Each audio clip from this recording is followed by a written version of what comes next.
বড় পীর আব্দুল কাদের জিলানী রহমাতুল্লাহি আলাইহি। বন্ধুরে গভীর মনোযোগ, সত্য মানুষকে কেমন ভাবে বিজয় দেয়। আব্দুল কাদের জিলানী রহমাতুল্লাহি আলাইহির জীবনের ভিতরে একটা ঘটনা পেয়েছি। আব্দুল কাদের জিলানী রহমাতুল্লাহি আলাইহির আম্মা জান আব্দুল কাদের জিলানীকে ছোট্ট বয়সে শিক্ষা দিতেছে, সন্তান খবরদার খবরদার কারোর সাথে মিথ্যা বলবা না, চুগলখড়ি করবা না। যখন তুমি কথা বলবা সত্য কথা বলবা, জবান দ্বারা ফাহিশা কথা উচ্চারণ করবা না, জবান দ্বারা খারাপ কথা উচ্চারণ করবা না, জবান দ্বারা গুনাহের কথা উচ্চারণ করবা না। আব্দুল কাদের জিলানী রহমাতুল্লাহি আলাইহি অল্প বয়স, ছোট্ট বয়স, কেবলমাত্র 8 থেকে 10 বছর বয়স, এইরকম একটা বয়সে একটা কাফেলার সাথে হজ করার জন্য বাইতুল্লাহ যাওয়ার জন্য প্রস্তুতি নিয়ে গেছে। এখন তো প্লেনে 6 থেকে 7 ঘন্টার ভিতরে সৌদি পৌঁছা যায়। জোরে কোন কথা ঠিক কি ঠিক না? আগে তো এরকম প্লেন ছিল না, ঘোড়ার পিঠে উটের পিঠে সোয়ার হয়ে হজ করতে যাওয়া লাগতো। মাসকে মাস লেগে যেত, বছরকে বছরও লেগে যেত যদি এরকম দুর্গমগিরি হয়ে যায়। কথা বলেন ঠিক কি ঠিক না? এ বন্ধু, যেহেতু আব্দুল কাদের জিলানী রহমাতুল্লাহি আলাইহি ছোট, অল্প বয়স, বড় একটা কাফেলার সাথে মা পাঠায় দিয়েছে, যা তোর তো রাসূলের সাথে বড় মহব্বত, তোর তো আল্লাহর সাথে বড় একটা কানেকশন, তুই তো ছাড়তে রাজি না, যা এই কাফেলার সাথে যা। তবে একটা কথা শুই না রাখ, বিরাট একটা বড় মোটা কাপড় পরিধান করায় দিয়েছে। মোটা কাপড়ের হাতার নিচের এরকম একটা জায়গাটারে কাইটা দিছে। কাইটা ওর ভিতরে 1000 স্বর্ণ মুদ্রা আর 1000 রৌপ্য মুদ্রা, এই 2000 দিনার আব্দুল কাদের জিলানী রহমাতুল্লাহি আলাইহির আম্মা আব্দুল কাদের জিলানীর এমন একটা গোপন জায়গায় লাগিয়ে দিয়েছে, স্বাভাবিক দৃষ্টিতে মানুষের নজরে বাঁধবে না, স্বাভাবিক দৃষ্টিতে মানুষের কাছে পড়বে না। চিন্তা করলো যদি কোনোভাবে ডাকাত দলেরা তাকে কি বলে ঘেরাও করে ফেলে, তাহলে এই সম্পদ দিয়া সে মক্কা মদিনায় পাড়ি দিতে পারবে। এ বন্ধু গভীর মনোযোগ, কাফেলা রওনা দিয়া দিছে। আব্দুল কাদের জিলানী রহমাতুল্লাহি আলাইহি তিনিও রওনা দিয়া দিছে। একসাথে রওনা দিয়া দীর্ঘ পথ অতিক্রম করে যখন পাহাড়ের চূড়া দিয়া, পাহাড়ের কোনা দিয়া যখন রওনা দিয়া যায়, এ বন্ধু গভীর মনোযোগ, হঠাৎ করে বিরাট একটা ডাকাত দলেরা ওই কাফেলাকে ঘেরাও করে ফেলছে। কাফেলার লোকদেরকে ডাকতে বলে, তোমাদের কাছে যা কিছু আছে সব দিয়া দাও, নতুবা তোমাদের জানের তোয়াক্কা করো, নতুবা তোমাদের জান নিয়ে নিব আমি। যার কাছে যা ছিল সব দিয়া দেয়, এক একজনের কাছে নেই। আব্দুল কাদের জিলানী অল্প বয়স, চিন্তা করলো ছোট বাচ্চার কাছে আর কি আছে। সর্দার বলে, যা তুই কোনায় যে দাঁড়া। আব্দুল কাদের জিলানী এক কোনায় যে দাঁড়ায় গেছে। সবার কাছ থেকে আস্তে আস্তে মাল সামানা সব নিয়ে আসারা। এইবার সর্দার ডাক দিয়ে বলে, তোমাদের কাছে আর কারুর কাছে কোনো কিছু আছে নাকি? তোমাদের কারুর কাছে আর কিছু আছে বলো, তাড়াতাড়ি বলো, নতুবা তোমাদের জান নিয়ে নিব। আব্দুল কাদের জিলানী হাত উঁচু করে ফেলছে। এ ডাকাত সর্দার, আমার কাছে কিছু অর্থ সম্পদ আছে। ডাকাত মনে করলো সন্তান ছোট্ট বাচ্চার কাছে হয়তো 2-1 দিনার থাকতে পারে, এইটা নিয়ে আমি কি করব, যা। আবার বলে, বলো তোমাদের কাছে কি আছে? আব্দুল কাদের জিলানী বলে, আমার কাছে সম্পদ আছে। ডাকাত বলে, কি আছে তোর কাছে? বলে, 1000 স্বর্ণ মুদ্রা আছে, 1000 রৌপ্য মুদ্রা আছে।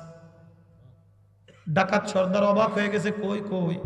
বলে, এই যে দেখেন আমার হাতের ভিতরে ছোট্ট একটা জায়গায় আমার মা ছিদ্র করে ফাইড়া সেখানে সেলাই করে দিয়া দিছে। দেখে কোনোভাবেই দেখা যাইতেছে না, ওই জামাটা ছিঁড়ে ফেলে দেওয়া হলো। জামাটা ছিঁড়ে ফেলে দিয়ে দেখলো যে সত্যি 1000 স্বর্ণ মুদ্রা, 1000 রৌপ্য মুদ্রা। এ বন্ধু গভীর মনোযোগ, ডাকাত সর্দার ডাক দে বলে, কি ও, তুই তো ছোট্ট মানুষ, তোরে তো আমরা অবহেলা করেছিলাম, তোরে তুই এক কোনায় সরাই রাখছিলাম, চুপ করেও থাকতে পারতি, তুই সত্যি কথাটা কেন বললি? হযরতে আব্দুল কাদের জিলানী রহমাতুল্লাহি আলাইহি ডাক দে বলে, এ ডাকাত, তুই কি আমারে চিনোস? আমি কে? তুই কি চিনোস আমি কে? তুই জানিস না আমি কার সন্তান? আরে বাবা যদি ভালো হয়, সন্তান ভালো হয়, কি কোন কথা ঠিক কিনা? মা যদি ভালো হয়, মেয়ে ভালো হয়, বাবা যদি নামাজি হয়, সন্তান নামাজি হয়, মা যদি নামাজি হয়, মেয়েও নামাজি হয়। আমার ছেলের বয়স মাত্র 3 বছর, এখনো পড়ে নাই, কোনো রকম হাঁটতে পারে আর চলতে পারে, কথা বলতে পারে। আমি বাড়ির থেকে যখনই নামাজের দিকে যাই, আল্লাহর কসম করে বললেও আমার মনে হয় হানেস হবে না। ফজরের নামাজে আমি মাঝে মধ্যে মনে করি এরে ডাকবো না, কিন্তু যখনই আমি উঠি দেখি যে ও ডাক দিয়ে উঠে গেছে, আব্বু আমিও যাবো নামাজ পড়তে, আমিও যাব। একদিন মসজিদের এক মুসল্লি বলছে, নুরুল ইসলাম এ ছোট বাচ্চাকে তিনি আসছে। বললাম আমি আজকে জোহরের আজান দিলে আইসো, যদি রেখে যাইতে পারো তাহলে তুমি রেখে যাও। এ বন্ধু গভীর মনোযোগ, গভীর মনোযোগ। আমি আমার মেয়েদেরকে দেখেছি, আমি আমার নিজের ক্রেডিট বাড়ানোর জন্য না, উদাহরণ দিচ্ছে এই কারণে যে তোমার নিজের চোখের সামনে দেখা। আমি আমার মেয়েদেরকে দেখেছি, ওর মা যখন নামাজে যায়, ওর মার ছোট্ট 2টা জায় নামাজ বানায় দিয়া লাগছে। ওর মা বড় জায় নামাজে নামাজ পড়ে, ছোট যখন আমার 2টা মেয়ে ছোট ছিল তখন মার কাছে বায়না ধরছে, মা তুমি তো বড় জায় নামাজ দিয়ে নামাজ পড়ো, আমাদেরকে একটু জায় নামাজ বানায় দিবা না। আমি একদিন চোখের পানি টপ টপ টপ টপ করে চলে আসছে, আমি 2টা মেয়ের কপালের ভিতরে চুমু দিয়া বললাম, কিয়ামতের ময়দানে এইরকম ভাবে যেন আমি তোদেরকে নিয়ে জান্নাতে থাকতে পারি। আব্দুল কাদের জিলানী ডাকতে বলে, ডাকাত তুই কি জানিস আমি কে? আমার বাবা কোন বাবা? যে বাবা মাত্র একটা ফল নিজের অনিচ্ছায় খেয়েছিল, একটা ফল খেয়ে 1 দিন 2 দিন নাই, 10 বছর পর্যন্ত আমার নানার খেতে কামলা দিয়েছে। আমার বাবা একটা মিথ্যা কথা বলে নাই। তুই কি জানিস আমার মা কে? আমার মা তো সেই উম্মুল খায়ের হযরতে ফাতেমা। জি মা জীবনে কোনোদিন মিথ্যা বলে নাই, জি মা আমাকে মিথ্যা বলা শেখায় নাই, যে মা সাবালেক হইলে কোনোদিন পর পুরুষের সামনে যায় নাই। এ বন্ধু কথাই কথা চলে আসে, না বলি আর পারি না। হযরত আব্দুল কাদের জিলানী রহমাতুল্লাহি আলাইহির মা, হযরত আব্দুল কাদের জিলানী রহমাতুল্লাহি আলাইহির বাবা আবু সালেহ জঙ্গি মুসা রহমাতুল্লাহি আলাইহি একদিন ক্ষুধার্ত অবস্থায় নদীর ধারে বসে আছে। হঠাৎ করে দেখে নদীর ভিতর থেকে একটা বড় আপেল যাইতেছে। আপেল নদীর ভিতর থেকে আপেল যাইতেছে। ক্ষুধার্ত মানুষ আপেলটা উঠায় খাইছে। খাওয়ার পরে হঠাৎ করে মনে উঠলো, কি রে কার আপেল খাইলাম, কার আপেল খাইলাম, মালিকের ইজাজত ছাড়া তো আপেল খাইয়ে ফেললাম। কিয়ামতের ময়দানে যদি আল্লাহ পাক রব্বুল আলামিন ডাকতে বলে, আবু সালেহ জঙ্গি তুই তো এক মালিকের আপেল চুরি কইরাম না বইলা খাইছিলি, কিয়ামতের ময়দানে আমি আবু সালেহ কি জবাব দিব? মনের ভিতরে পীড়া শুরু হয়ে গেছে, মনের ভিতরে জল্পনা কল্পনা শুরু হয়ে গেছে। আবু সালেহ জঙ্গি মুসা রহমাতুল্লাহি আলাইহি নদীর ধার দিয়া হাঁটে, নদীর ধার দিয়া হাঁটে। যারই আপেল হোক তার বাগানটা হয়তো বা নদীর ধারে আছে, এই কারণে আপেলটা নদীর ভিতরে পড়ছে। দীর্ঘ পথ হাঁটতে হাঁটতে তাকায় দেখে বিরাট একটা বাগান দেখা যায় নদীর ধারে, বিরাট একটা বাগান। খুঁজে বাহির করছে বাগানের মালিককে, বাগানের মালিককে বলে ওই গ্রামে বাড়ি, ওই যমক ব্যক্তি। আস্তে আস্তে তার বাড়ির দিকে রওনা দিয়া দিছে। এ বন্ধু বাগানের মালিকও বড় বুজুর্গ মানুষ। ঘরের ভিতরে দরজায় যে কারাঘাত করছে, বাড়ি আছেন? এ শোলডুবি এলাকার মুসলমান গভীর মনোযোগ, এ পর্দার অন্তরালের মাগো, এ আমার যুবক বাবাজিরা রে, দরজায় কারাঘাত করছে, বাড়ি আছেন? দরজা খোলা হলো, কে তুমি? কে যুবক, তোমারে তো চিনি না। বলে আমার আপনি চিনবেন না, আমার বাড়ি অনেক দূরে, আমার কাছে কেন আসছো? বলো ওই যে নদীর ধারে যে বাগানটা দেখা যায় আপেলের বাগান, ওই বাগানটা কি আপনার? বলে হ্যাঁ বাগানটা তো আমার। বলে ভাইজান একটা ক্ষমা চাওয়ার জন্য আসছে, এজাজত নেওয়ার জন্য আসছে।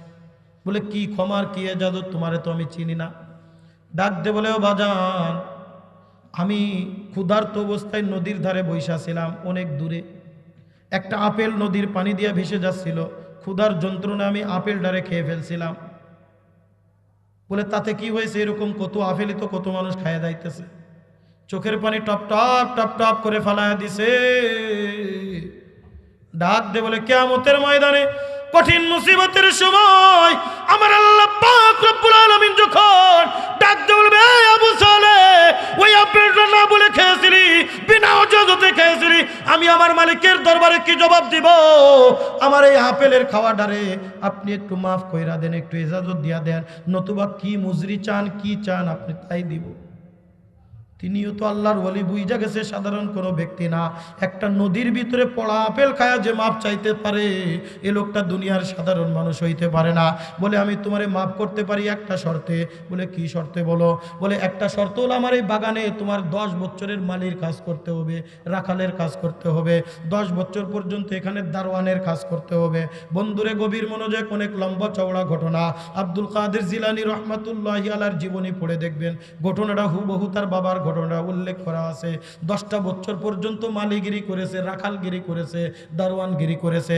10টা বছর পরে ওই বাগানের মালিক আব্দুল কাদের জিলানীর বাবা হযরতে আবু সালেহ জঙ্গি মুসা রহমাতুল্লাহি আলাইহিকে ডাক দিয়ে বলে, হে আবু সালেহ, এই বাগানের ভিতরে যেই পাকা দেখে একটা একেবারে মিষ্টি দেখে একটা আপেল আমার জন্য নিয়ে আসো। বলে, যে কয়টা বাগানে গাছ থাকে সব আপেল কিন্তু মিষ্টি হয় না।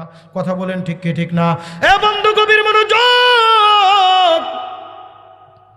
আবু সালেহ জঙ্গি মুসা রহমাতুল্লাহি আলাইহি একটা আপেল এনে দিল মালিকের কাছে। মালিক আপেল খেয়ে ছুঁড়ে ফেলাই দিছে। এই, তোমার না বললাম মিষ্টি আপেল আনো, তুমি কেন টক আপেল আনলা? তোমারে না বললাম তুমি মিষ্টি আপেল আনো, তুমি কেন কুষ্ঠ আপেল আনলা? আব্দুল কাদের জিলানীর বাবা আবু সালেহ জঙ্গি মুসা রহমাতুল্লাহি আলাইহি ডাক দে বলে, মালিক, 10টা বছর পর্যন্ত আপনার এই বাগানের মালিগিরি করেছি, 10টা বছর পর্যন্ত এই বাগানের রাখালগিরি করেছি, আপনি তো আমার বাগানের ফল খাওয়ার অনুমতি দেন নাই। আল্লাহর কসম করে বলি, আল্লাহর কসম করে বলি, এই বাগানের একটা আপেলও পর্যন্ত আমি আজও পর্যন্ত ছুঁয়া দেখি নাই। আমি কেমনে বুঝবো কোন গাছের আপেল মিষ্টি, কোন গাছের আপেল টক? জোরে কোন আল্লাহু আকবার। এ বন্ধু, গভীর মনোযোগ। এইবার মালিক ডাকতে বলে, তোমার তো 10 বছর পূর্ণ হয়েছে। আবু সালেহ জঙ্গি মুসা ডাকতে বলেন, মালিক, এইবার কি আমার মাফ কইরাছেন? বলে, যুবক, আমি তোমারে মাফ করতে পারি, আর একটা শর্ত আমার মানতে হবে। বলে, কি শর্ত বলেন? যেভাবে হোক আমারে মাফ চাওয়ায় কিয়ামতের ময়দানে হাজির হইতে হবে, নতুবা ওই কবরের ময়দানে আমার মালিকের দরবারে আমি কেমনে উঠব? ওই লোক ডাক দিয়ে বলে, এ যুবক, তুমি যদি মাপ পাইতে চাও, আমার সর্বশেষ শর্ত হলো, আমার একটা মেয়ে আছে, যেই মেয়েটা একেবারে বিশ্রী, যেই মেয়েটা অন্ধ, যেই মেয়েটা বোবা, যেই মেয়েটা খোড়া, এই মেয়েকে তোমার বিবাহ করা লাগবে। তুমি যদি বিবাহ করো তাহলে তোমাকে আমি মাফ করে দেবো, আর কোনো শর্ত নাই। যুবক মাথা নিচু করে দাঁড়িয়ে আছে, কি করবে, কি করবে বলেন তো? এইরকম একটা মেয়ের সম্বন্ধ যদি আপনার ছেলের সাথে আসে, মেনে নেবেন? ঘটক রে, আজু মায়ের কায়লু মার, আজু দৌড় কায়লু দৌড় করে, কোন কথা ঠিক কি ঠিক না? আবু সালেহ জঙ্গি মুসা রহমাতুল্লাহি আলাইহি, এ বন্ধু, মাথা নিচের দিকে দিয়া মাথার চোখ থেকে টপ টপ করে পানি ফেলায় ডাক দে বলে, এ মালিক, আমি তো একটা ভুল কইরা ফেলছি, না বইলা আপনার আপেলটা আমি খাইয়া ফেলছি। এ মালিক, তুমি যদি এই কারণে মাফ কইরা দাও, আমি এক পায়ে খাড়া আছি, আমি এক পায়ে রাজি আছি, আপনার মেয়ের সাথে আমি বিবাহ বসতে রাজি। জোরে কন্যা সুবহানাল্লাহ। না দেখা বিবাহ সম্পন্ন, বাসর রাত্রে যখন একসাথে মিলিত হইতে যাবে, দেখা সাক্ষাৎ আগে কখনো হয় নাই, বিবাহ বন্ধনে আবদ্ধ হয়ে গেল। গভীর রজনীতে আবু সালেহ জঙ্গি মুসা এক পা সামনে যায়, এক পা পিছিয়ে আসে, এক পা সামনে যায়, এক পা পা পিছিয়ে আসে, মনের ভিতরে খারাপও লাগে, আবার যায়ও যেহেতু বিবাহিত স্ত্রী, যাওয়ার সাথে সাথেই ঘরের ভিতরে যখন পাটা দিছে, ঘরের ভিতর থেকে মিষ্টি কণ্ঠে ডাক দিয়ে আসসালামু আলাইকুম, জোরে কন্যা সুবহানাল্লাহ, ডাক দিছে আসসালামু আলাইকুম। হঠাৎ করে চমকে উঠছে, আরে আমার মালিক তো বলেছিল তার মেয়ে নাকি বুবা। আরে এ তো কথা বলে, কত সুন্দর কণ্ঠে কথা বলে। ঘুমটাটা উঠায় দেখে চোখ থেকে চোখ একেবারে ডাগর ডাগর চক্ষু, হরিণের চক্ষুর মতো ডাগর ডাগর চক্ষু। বলে কি তুমি দেখতে পাও? বলে হ্যাঁ আমি দেখতে পাই। বলে তুমি হাঁটতে পারো? বলে হ্যাঁ আমি হাঁটতে পারি। আরে তুমি তো বিশ্রী বলে, কিন্তু তোমার চেহারা তো চন্দ্রের মতো সুন্দর, জোরে কন্যা সুবহানাল্লাহ। এবার হযরতে কি বলে আবু সালে জঙ্গি মুসা রহমাতুল্লাহি আলাইহি ঘরের থেকে যখন বাইরে হবে, এদিকে শ্বশুর বাপজান ঘরের বাইরে দাঁড়ায় মুস্কি মুস্কি হাসে, জোরে কন্যা সুবহানাল্লাহ। মুস্কি মুস্কি হেসে ডাক দে বলে, এ আবু সালে, আমি বুঝেছি তুমি কেন বাইরে হয়েছ। আমি এই কারণে বলেছিলাম আমার মেয়ে বুবা। যেদিন থেকে আমার মেয়ে সাবালক হয়েছে, সেদিন থেকে আমার মেয়ে কোনো পরপুরুষের সাথে কথা বলে না। আরে যেদিন থেকে আমার মেয়ে সাবালক হয়েছে, সেদিন থেকে গায়রে মুহররম কারোর সাথে দেখা দেয় নাই। যেদিন থেকে আমার মেয়ে সাবালক হয়েছে, সেদিন থেকে আমার মেয়ে গায়রে মুহররমের সামনে কোনোদিন হেঁটে যায় নাই। এই কারণে বলেছিলাম আমার মেয়ে খোড়া, এই কারণে বলেছিলাম আমার মেয়ে বোবা, এই কারণে বলেছিলাম আমার মেয়ে কি বলে অন্ধ। এ বন্ধু যা যা যা, এই মেয়েতেই তোর জন্য খুঁজতেছিলাম। হে বাজান, এ আমার জামাই, তুমি আমারে মাফ কইরা দিও। 10টা বছর তোমার আমি কামলা খাটাইছি, এমনিতেই খাটাই নাই। কেন খাটাইছি জানো? যখন তুমি প্রথম দিন আমার কাছে একটা আপেলের জন্য মাপ চাওয়ার জন্য এসেছিলে, তোমার সত্যবাদিতা আমি জেনে গিয়েছিলাম, তোমার জবান সম্পর্কে আমি জেনে গিয়েছিলাম। তখন আমি মনে মনে ধারণা করেছিলাম আমার মেয়েকে তোমার সাথে বিবাহ দেওয়া লাগবে। এইরকম পাত্র তো আমি আর পৃথিবীর জমিনে খুঁজা পাবো না। আমার মতো সুন্দরী মেয়ে, আমার মতো এরকম একজন রূপসী মেয়ে, আমার মেয়ের মতো এরকম সুশ্রীবান মেয়ে, আমার মেয়ের মতো এরকম বড় নাদুস নুদুস মেয়ে, আমার মেয়ের মতো এরকম সচ্চরিত্রবান মেয়ে, এইরকম মেয়ের এইরকম একটা জামাই দরকার। কিন্তু আমার মেয়ে তখন এরকম প্রাপ্তবয়স্ক ছিল না। 10 বছর পূর্ণ না হইলে তাকে বিবাহ দেওয়ানো যাইতো না। যেমন মুসা কালিমুল্লাহকে তার শ্বশুর শুআইব আলাইহিস সালাতু ওয়াস সালাম 10টা বছর পর্যন্ত রাখালি করায়া তার মেয়েকে বিবাহ দিয়েছিল। আমিও চিন্তা করেছিলাম তোমাকেও আমি 10টা বছর রাখালি করাবো না, আমার নিজের কাছে রাইখা তোমার আমলগুলো আমি দেখব, তোমার চরিত্রটা আমি দেখব, দেখা তোমার সাথে আমার মেয়েটা বিবাহ দিব। যা যা যা, তোমার স্ত্রীর সাথে তোমার রাতটা কাটায় নাও। জোরে জোরে কন সুবহানাল্লাহ। बुजुर्गी की नहीं हमको जरूरत, गुलाम अपना बना ले ऐ खुदाया, गुलाम अपना बना ले ऐ खुदाया। तू को जाओ सुन्नते अहमद को जा, बा मोहम्मद कई बुअद निस्बत तुरा, बा मोहम्मद कई बुअद निस्बत तुरा। ज़ोरे कन अल्लाहु अकबर। हजरत अब्दुल कादिर जिलानी रहमतुल्लाहि अलैहि ডাকতে বলে, এ ডাকাত সর্দার, মনে আছে কথা? চিনো নি চিনো? আমি কার সন্তান তুমি চিনো? ওই আবু সালে জঙ্গি মুসার সন্তান আমি কার সন্তান তুমি কি জানো? আমি ওই উম্মুল খায়ের ফাতেমার সন্তান। আমি কোনো মিথ্যা কথা বলবো? তুমি যদি আমার জান উনিয়া যাইতা, আমার মুখের থেকে একটা মিথ্যা কথা বাইর করতে পারতে না। ওই ডাকাত সর্দারের মনের ভিতরে পরিবর্তন শুরু হয়ে গেছে, মনের ভিতরে উতাল পাতাল শুরু হয়ে গেছে। এ যুবক গভীর মনোযোগ, গভীর মনোযোগ। এ আমার মুরব্বী বাবাজিরা রে, দিলের কান লাগায় শোনো, দিলের কান লাগায় শোনো। ওই ডাকাত সর্দারের ভিতরে উতাল পাতাল শুরু। তাকায় দেখো না, তাকায় দেখো না, চরমুনার আল্লাহর কুতুবের ময়দানে কত মক্কর গাঞ্জাখোর যায়, মারাতের ভাতের ভিতরে মদের বোতল নিয়ে যায়। ওই যে 3 দিনের বয়ানের ভিতরে কেমন জানি পাগল হয়ে যায়। জোরে কোন কথা ঠিক কি ঠিক না? দিলের ভিতরে পরিবর্তন আইসা গেছে। এমন অনেক নজির আমি নিজের চোখে দেখেছি। আরে বন্ধু, মদের বোতল হাতে নিয়া ওই যে চরমুনার ময়দানে গেছে, মদের বোতল লাথি মেরে ফেলায়া জুব্বা কিনা মাথায় পাগড়ি দিয়া বাড়িতে ফিরছে। জোরে কান কথা ঠিক কি ঠিক না? এ সোলডুবি এলাকার যুবক, গভীর মনোযোগ। ওই ডাকাত সর্দারের দিলের ভিতরে উতাল পাতাল শুরু হয়ে গেছে, মাথাটা এরকম নিচের দিকে দিয়ে দিছে, চোখের থেকে টপ টপ টপ টপ করে পানি পড়ে। ডাক দে বলে, কত মানুষের সামনে আমি পড়লাম, কত মানুষের জান আমি নিলাম, কত মানুষের মাল আমি লুট করলাম, এই রকম মানুষের সামনে তো আমি আজও পর্যন্ত পড়ি নাই। আমি কি করলাম সারা জীবন, কি করলাম সারা জীবন, কি করলাম সারা জীবন। এ বাসা তোর নাম কি বল? বলে আমার নাম আব্দুল কাদের। বলে আয় আয় আয়, তোর মতো ছোট্ট বাচ্চার হাতে হাত রেখে আমি আল্লাহর কাছে খাঁটি দিলে তওবা করলাম, আর জীবনে ডাকাতগিরি করব না, আর জীবনে মানুষের খুন করব না, আর জীবনে সর্দারি করব না, আর জীবনে মানুষের মাল লুট করব না। আমার একটু পড়ায় দেন লা ইলাহা ইল্লাল্লাহু মুহাম্মাদুর রাসূলুল্লাহ।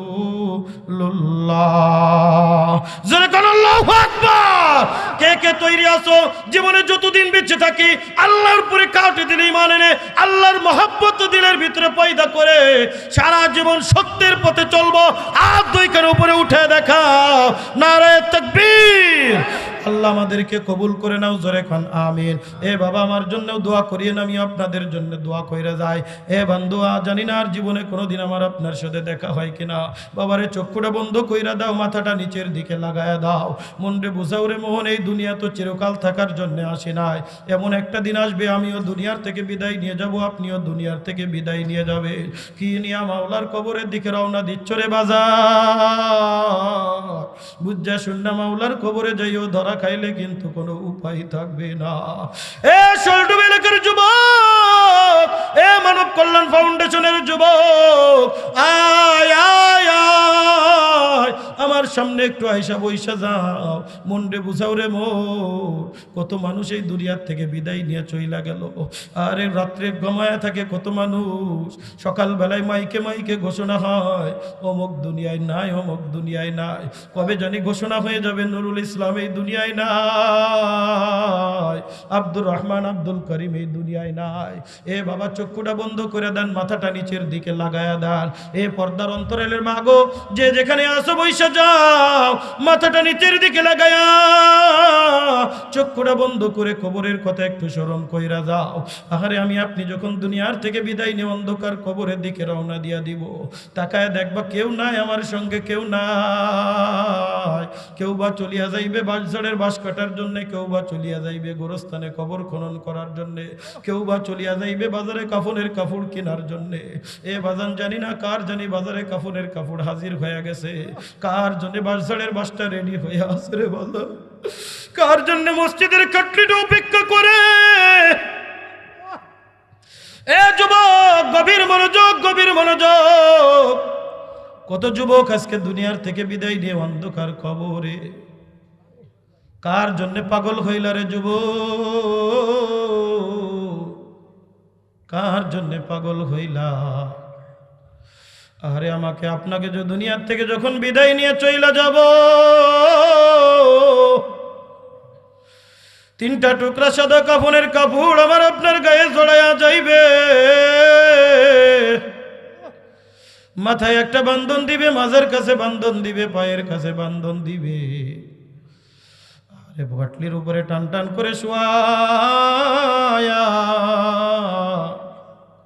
চারজনে ধরাধরি করিয়া মসজিদের সামনে নিয়ে হাজির হইয়া যাইবে।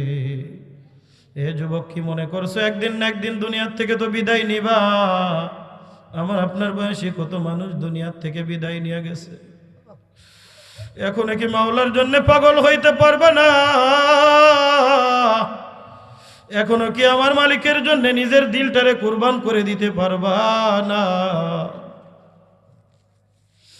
আরে খাটলির উপরে সোয়ার করে মসজিদের সামনে ইমাম সাহেব তাকবীরের সাথে জীবনের শেষ জানাজার নামাজ পড়ায়া আবারও চারজনে ধরাধরি করি আমার আপনার লাশটা অন্ধকার কবরের দিকে নিয়ে রওনা দিয়া দিবে।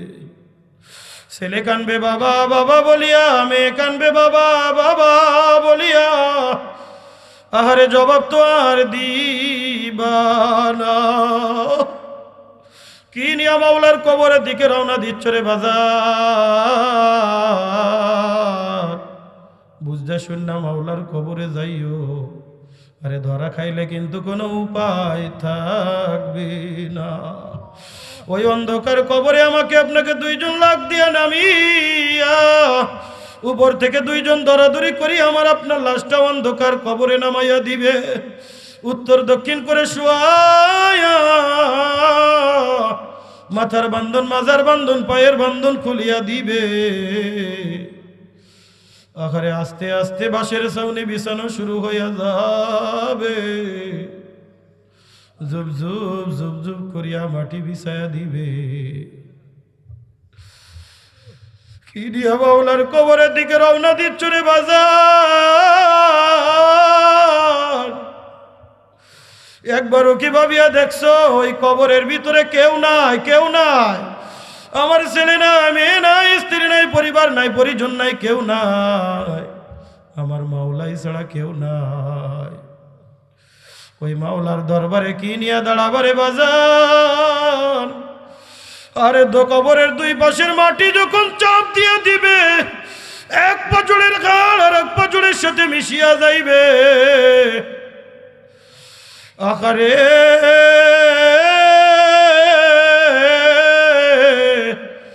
একটা দুইটা নাই, 99টা সাপ কবরে হাজির হইয়া যাইবে। হাজার হাজার বিচ্ছু কবরের মধ্যে হাজির। সহ্য করতে পারবারে যুবক, কে মুরব্বী বাবাজিরা সহ্য করতে পারবা? জীবনে কত গুনাহ করেছো রে বাজান, কাটি দিলে তওবা করে নাও। আল্লাহর মহাব্বত দিলের ভিতরে ফিট কইরা একটু যাও, নতুবা মাফ পাওয়ার কোনো উপায় থাকবে না। হযরতে বিলাল হাবশী রাদিয়াল্লাহু তাআলা গোলাম যদি গোলাম আল্লাহ রাসূলের হাতে হাত দিয়ে কালেমা পড়ে মুসলমান হয়ে গেলেন। মুসলমান হয়ে যাওয়ার পরে আল্লাহর হাবিব ডাক দিয়ে বলে, বেলাল এই কালেমার কথা মানুষের সামনে প্রকাশ কইরো না, এই কালেমার কথা মানুষের সামনে বইলো না। কাফেররা তোমার উপরে নির্যাতন করবে, জুলুম করবে। এখনো তো বলার সময় হয় নাই, বলার সময় হইলে তোমাকে বলতে বলবো। বলুন তো একজন মানুষের ভিতরে ঈমানের পাওয়ার যখন চলে আসে, ও কি আল্লাহর নাম ছাড়া থাকতে পারে? ও কি মালিকের নাম ছাড়া থাকতে পারে? না রে বান্দা না। হযরতে বিলাল হাবশী এক দৌড় দিয়া চলে গেছে উমাইয়ার কাছে। ডাক দে বলে, উমাইয়া দীর্ঘদিন পর্যন্ত আমি আপনার খেদমত করেছি, আমি আপনার গোলামি করেছি, এখনো পর্যন্ত করব, আমার কোনো বাধা নাই। তবে আমার একটা শর্ত আছে, আমার একটা কাজ আছে, আমি একটা আবদার আপনার কাছে করতে চাই। বলে কি আবদার বল, কি আবদার বল? বলে আমি সারা দিন আপনার গোলামি করব, রাত্রে আপনার গোলামি করতে পারবো না। বলে এমনিতেও তো রাত্রে কোনো কাজ দিই না, বলে তারপরেও কোনো কাজ হলে আমারে ডাকতে পারবেন না। বলে আর কোনো কথা? বলে আর একটা কথা আছে, আপনার এই আলিশান বিল্ডিং আমি থাকবো না, ওই যে জঙ্গলের ভিতরে একটা ঝুপড়ি ঘর আছে, ওই ঝুপড়ি ঘরের ভিতরে আমার একটু জায়গা করে দেয়। এ বন্ধু গভীর মনোযোগ। হযরতে বেলাল রাত্র যখন গভীর হয়ে যায়, উমাইয়ার গোলামি বাদ দিয়া চলে যায় ঝুপড়ি ঘরের ভিতরে। আল্লাহর হাবিব সাল্লাল্লাহু আলাইহি ওয়াসাল্লাম হযরতে বিলালকে যেই কিছু কথা শিখায়া দিয়েছেন, যেভাবে সেজদা দেওয়ার কথা বলেছেন, হযরতে বিলাল গভীর রজনীতে আল্লাহ পাকের কুদরতি পায়ের উপরে সেজদারত অবস্থায় বসে ডাক দে বলে, মালিক রে, সারাদিন উমাইয়ার গোলামি করি, আপনার কথা বলতে পারি না। সারাদিন উমাইয়ার কাজ করি, কালেমার কথা তো প্রকাশ করতে পারতেছি না। ওগো আল্লাহ, সারাদিন আমি মালিকের কথা বলতে পারি না। মালিক, হয় তুমি তোমার কাছে নিয়ে যাও, নতুবা উমাইয়ার গোলামের জিনজির থেকে আমাকে মুক্ত করে দাও। আমার আল্লাহ পাক রব্বুল আলামিন হযরত বেলালকে এত ভালোবেসেছে, হযরত বেলাল গভীর রজনীতে উঠা যখন আল্লাহ পাক রব্বুল আলামিনের দরবারে সিজদারত অবস্থায় পড়ে যায়, আল্লাহ পাকের পক্ষ থেকে স্পেশাল ভাবে একটা নূরের ফোয়ারা বিলালের ঝুপড়ি ঘরের ভিতরে আইসা পড়ে যায়। माशुकू से क्या मजा है, आशिकू से पूछियो, शाखे गुल में क्या मजा है, बुलबुलू से पूछियो, शाखे गुल में क्या मजा है, बुलबुलू से पूछियो। मैं दूर हूँ मजबूर है सैयद आलम, दीदार दिखाते नहीं आवाज सुना दो, दीदार दिखाते नहीं आवाज सुना दो। আরে জবানটা যখন আমার মালিকের জন্য পাগল হবে, ওই মালিক তার জন্য সব কিছুর ব্যবস্থা করে দিবে। জোরে কান কথা ঠিক কিনা? হযরতে বেলাল যখন গভীর রজনীতে আমার মালিকের কুদরতি পেশায় পড়ে যায়, মালিক তার উপরে রাজি আর খুশি হয়ে আল্লাহর স্পেশাল নূর ফেলায় দেয়। উমাইয়ার আর একজন গোলাম দেখা ফেলছে, উমাইয়ারে ডাক দে বলে, উমাইয়া দেখছেন নি? এই দেখেন বেলাল আপনার কথা বলে না, আমাদের দেবদেবীর পূজা করে না, আমাদের দেবদেবীর কথা অনুসরণ করে না, ও তো মুহাম্মাদের মতো করে সেজদা দেয়। উমাইয়া দেখে তেলে বেগুনে জ্বলে উঠল। সকালবেলায় বেলালরে ডাক দিয়েছে, বেলাল এদিকে আয়, এদিকে আয়, তুই কি মুসলমান হয়ে গেছো? তুই কি কালেমা পড়া নেছো? হযরতে বেলাল চোখের পানি টপ টপ টপ টপ করে ফেলায়া দিছে। ডাক দে বলে, উমাইয়া রে, আর নিজের গোপন করে রাখতে পারি না রে উমাইয়া, ভালো করে শোন। আমি আজ না কাল না, অনেক আগে মুহাম্মাদুর রাসূলুল্লাহ সাল্লাল্লাহু আলাইহি ওয়াসাল্লামের হাতে হাত দিয়া কালেমা পড়ে মুসলমান হয়ে গেছি। উমাইয়া বলে, বেলাল কালেমা ছাড় নতুবা কোন কথা ঠিক কিনা? মাশুকু সে क्या मजा है, आशिकू से पूछियो, शाखे गुल में क्या मजा है, बुलबुलू से पूछियो, शाखे गुल में क्या मजा है, बुलबुलू से पूछियो। এ বন্ধু, এই কালেমার দাওয়াত দিতে গিয়ে আমি একবার না তিনবার ওই মামু বাড়ির ডাল ভাত খেয়ে আসছি, ওই মামু বাড়ির রুটি আর ওই যে গুড় কুটা আমি খেয়ে আসছি। এ বন্ধু, আমাকে যখন কোর্টে উঠানো হলো, কোর্টে উঠানোর পরে বলা হলো আপনার আলোচনার ভিতরে কিছু এদিক সেদিক ঘ্রাণ পাওয়া যায়। আমি বললাম এই কোরআন আমি পড়বো, কোরআন আমি বলবো, কোরআনের কথা বলতে গিয়া যদি আমার ফাঁসির কাস্টে ঝুলতে হয়, আমি নুরানির একটা জান না, 1000 জান যদি আসে, আমি 1000 জান ফাঁসির কাস্টে দিতে রাজি। আমি আমার মালিকের কোরআন ছাড়তে রাজি না। জোরে কোন কথা ঠিক কি ঠিক না? এ বন্ধু, হযরত বিলাল হাবশী ডাক দিল, উমাইয়া রে, তুমি কারে ভয় দেখাও? ইমানের স্বাদ, ইমানের মজা আমার দিলের ভিতরে চলে আস। তুই যতই নির্যাতন করবি, যতই জুলুম করবি, তুই আমারে কিন্তু এই ইমান থেকে ফেরত আনতে পারবি না। এ বন্ধু, এক দৌড় দিয়ে উমাইয়া ঘরের ভিতরে চইলা গেছে। ওই যে ঘোড়া চালানোর জন্য যে চাবুক বানানো হয়, ওই বেতের ছড়ির চাবুকটা ঘরের থেকে বাহির করে আনছে। বেতের ছড়ির চাবুকটা একটা দুইটা তিনটা এক জায়গায় করছে, একসাথে বাঁধছে। আগাটারে এরকম একটু ফাঁকা ফাঁকা রাখছে, যাতে করে একবার বাড়ি দিলে 3টা আঘাত হযরতে বেলালের পিঠের উপরে যে পড়ে। ওই বেলালের পিঠের উপরে যখন উমাইয়া বেতের ছড়ি দ্বারা, বেতের চাবুক দ্বারা যখন টাস করে আঘাত করে, কিতাবের ভিতরে লেখে হযরতে বেলালের পিঠের চামড়া খইসা খইসা পড়ে যায়। প্রত্যেকটা বেতের আঘাতে ওই বেতের ছড়ির সাথে বেলালের পিঠের চামড়া উইটা আসে, ফিনকি দিয়ে রক্ত বাইর হয়। আর বেলাল ডাকতে বলে, আহাদ আহাদ আহাদ আহাদ। উমাইয়া বলে, কি রে, কত নির্যাতন করলাম, বেলাল রে তো সরাইতে পারলাম না। আবু জাহেল, উতবা, সাইবাকে একত্রিত করা হলো। এ বন্ধু, ইমানদার কারা? ইমান কারে কয়? ইমান কারে কয়? শুধু কি গরু খাইলে ইমানদার হওয়া যায়? শুধু কি ওই যে কি বলে একটু মাথায় টুপি দিলেই কি ইমানদার হওয়া যায়? একটু মুখে দাড়ি রাখলেই কি ইমানদার হওয়া যায়? একটা জুব্বা গায়ে দিলে কি ইমানদার হওয়া যায়? না রে বন্ধু, না। আবু জাহেল, উতবা, সাইবা বলে, উমা বেলাল, তোর কেমন স্পর্ধা, তুই কেন এরকম করলি? ডাক দে বলে, তোরে রে যদি উত্তম মাধ্যম না দেওয়া যায়, আমাদের গোলাম যদি আমাদের কথা না শোনে, এই মক্কার ভিতরে আমাদের মান সম্মান থাকবে না। মক্কার দুষ্টু ছেলেদেরকে ডাকা হলো, 1 2 জন নয়, 10 জন নওজোয়ান যুবকরা একসাথে করা হলো। ডাক দে বলে, যা মক্কার অলিতে গলিতে ঘুরায় ফেরায় নিয়ে আয়। কিতাবের ভিতরে লেখে, গরুর গলায় যেমন রশি বান্ধা হয়, ছাগলের গলায় যেমন রশি বান্ধা হয়, হযরতে বেলালের গলার ভিতরে এরকম রশিটা বান্ধিয়া হেসকা টান দিয়া বেলাল রে পাহাড়ের জমিনের উপরে শোয়া ফেলছে। আরে পাথরের জমিনের উপরে বিলাল রে শোয়ায়া টানতে টানতে মক্কার অলিতে গলিতে ঘুরায়, আর বিলাল ডাক দেয় আহাদ আহাদ আহাদ, ডাকতে বলে মালিক রে তোমার জন্য জীবন দিয়া দিতে রাজি, কিন্তু ঈমান ছাড়তে রাজি না। তো কো যাও সুন্নতে আহমদ কো যা, বা মুহাম্মদ কই বুয়াদ নিসবত তোরা, বা মুহাম্মদ কই বুয়াদ নিসবত তোরা। এ সদরপুর এলাকার মুসলমান, গভীর মনোযোগ, গভীর মনোযোগ। হযরত বেলাল হাবশির গলায় রশি বাঁধিয়া মক্কার অলিতে গলিতে ঘোরায়। ওই যে পাথরটা এরকম একটু সুসলা সুসলা পাথর, পাথরের সাথে বিলালের পিঠের আঘাত লাগিয়া বিলালের পিঠের থেকে খামসি দিয়া দিয়া ওই গোশত বাইর হয়ে যাচ্ছে, ফিনকি দিয়া রক্ত বাইর হয়ে যাচ্ছে। আর অলিতে গলিতে বিরাট চিৎকার করে বলতে থাকে আহাদ আহাদ আহাদ। আবু জাহেল বলে হবে না, হবে না। বিরাট একটা লোহার আঙ্গার আনা হলো। এ বন্ধু, লোহার আঙ্গার আনিয়া আগুনের ভিতরে দিয়া লাল টকটকে করে ফেলায় আছে। বন্ধুরে 10 জন নওজোয়ান যুবক বিলাল রে এরকম পাজা কোলা করে ধরছে, পাজা কোলা করে ধরা ওই জ্বলন্ত আঙ্গারের উপরে হযরতে বিলালকে যখন হেসকা টান দিয়া ফেলাইয়া দিছে, বিলালের পিঠের চামড়া একবার ভুনা হইয়া খইসা পড়ে যায়।